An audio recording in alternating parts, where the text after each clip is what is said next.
చూస్ country delight, live better. ఇప్పుడే country delight app ని download చేసుకోండి.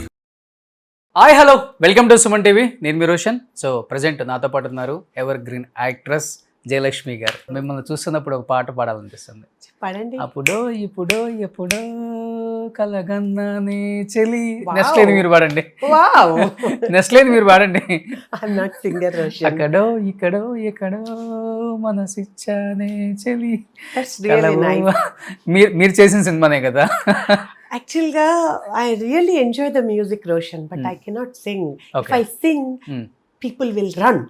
మీ వాయిస్ బాగుంది కదా, మాట్లాడటానికి బాగుందేమో పాటకు కాదు. నేను ఆమె డాన్సర్ అంతే. దేవుడు అది ఇవ్వలేదు, అన్ని ఇస్తాడేంటి?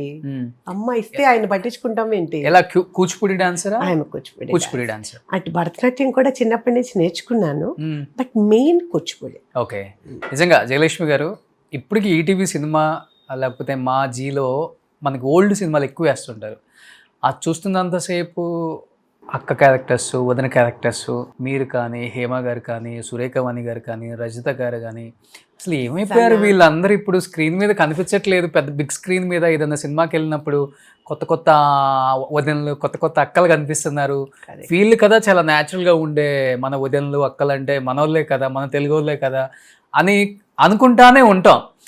ఎందుకని అసలు ఓవరాల్గా సినిమా ఇండస్ట్రీయే దూరం పెట్టిందా జయలక్ష్మి గారిని, లేకపోతే మీరే బిజీగా ఉండి పిల్లలు సెటిల్ అయిపోయారు, మంచి లైఫ్ వద్దులే అని చెప్పి తగ్గించుకున్నారా? ఏమైపోయింది ఇన్ని సంవత్సరాల జర్నీ? అదేమి కాదు రోషన్, ఇండస్ట్రీ దూరం పెట్టింది అని అనను, కానీ ఒక సామెత ఉంది కదా, కొత్త నీరు అనేది వస్తే పాత నీరు అలా వెళ్ళిపోతుంటుందని. ప్రతి ప్రొఫెషన్లో కూడా కొత్త కొత్త వాళ్ళు వస్తుంటారు. అలాగే మా ప్రొఫెషన్లో కూడా చాలా మంది ఆర్టిస్టులు వచ్చేసారు. ఓకే. కానీ ఏంటంటే మన వాళ్ళు కాదు, ఎవరన్నా కానీ ఆర్టిస్ట్ ఈజ్ ఆర్టిస్ట్. మన వాళ్ళ పరాయి స్టేట్ వాళ్ళ అనేది లోపల బాధ లేదా? కొంచెం ఉంది. ఎందుకంటే మా ఆర్టిస్ట్ అన్న వాళ్ళు ఎవరైనా, మీరు కూడా యాంకర్ అయినా కూడా ఒక ఆర్టిస్టే. సో మీకు కూడా అనిపిస్తుంది, మీకు కాంపిటీషన్ పెరిగి మీరు ఆపర్చునిటీస్ లేకపోతే, మీరు చేయలేకపోతే, అరే we're missing that, I love my work అన్న ఫీలింగ్ ఉంటుంది కదా. Same we too have the same feeling. మాకు అదే ఉంది. కాకపోతే ఏంటంటే ఏం చేయలేము, కొత్త కొత్త వాళ్ళు వస్తున్నారు.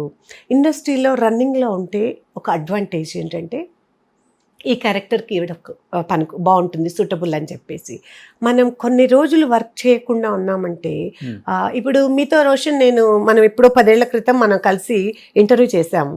అదే మాట్లాడుకుంటూ ఉంటే వీఆర్ ఇన్ టచ్ అండ్ ఏవో చాలా చాలా సార్లు సందర్భాల్లో మనకి ఏదో ఒక విషయంలో కలుస్తామో, ఇంటర్వ్యూలో ఇంకోటి ఏది కలవలేదనుకోండి, మాట్లాడలేదనుకోండి, ఏమవుతుంది?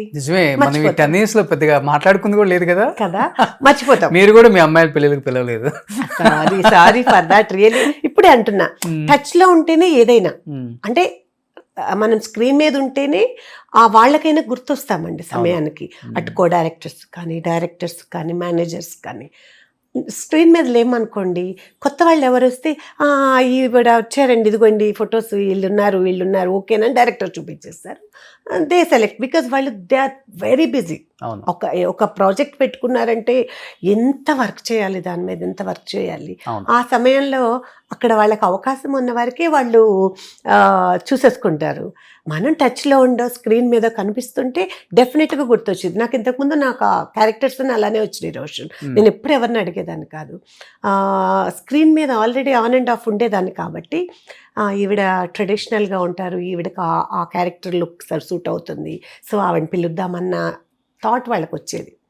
ఇప్పుడు ఏంటంటే ఎక్కువ ఆర్టిస్టులు అవ్వటము, ఎక్కువ మంది అయిపోవటము, ప్లస్ మేము కూడా ఎక్కువ కంటిన్యూగా చేస్తూ ఉండకపోవటము.